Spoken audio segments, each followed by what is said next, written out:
အားလုံးပဲမင်္ဂလာပါနော်အခု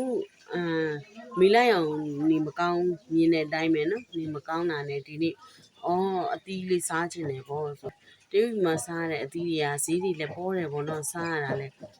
ကောင်းတဲ့ဟာလေးတွေလည်းရှိပါတယ်ကောင်းတဲ့ဟာတွေကလည်းအခုလိုပဲစီးထိုးလာတော့မသိဘူးအဲ့ဒါနဲ့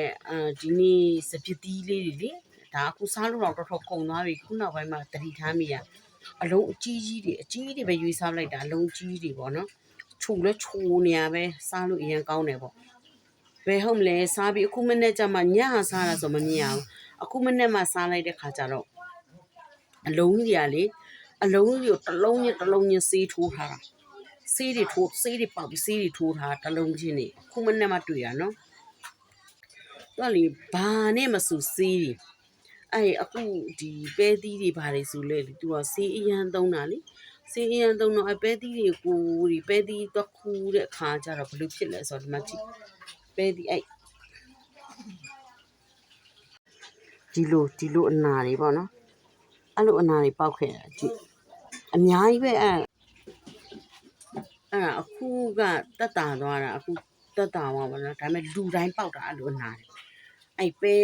ပဲပင်တွေကနေပြီးကြားတဲ့အရည်တွေကနေအဆက်တွေကနေအနာဖြစ်ကုန်တာ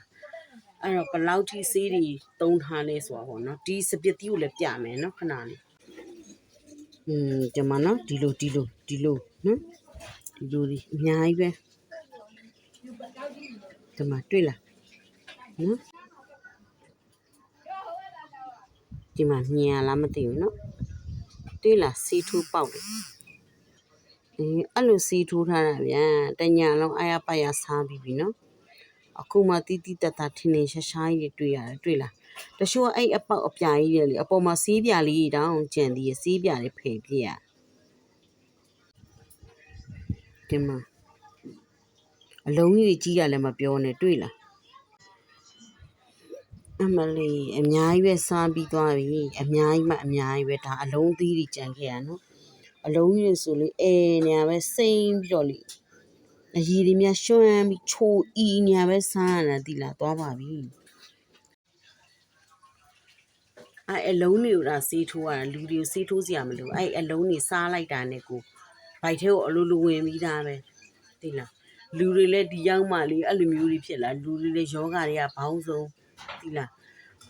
ဝိတ်တွေလည်းအရန်နေတက်ပြီးဆေးတွေနဲ့ပဲဝိတ်တက်နေရလားတော့မသိပါဘူးအဲ့လိုဖြစ်ကုန်တာ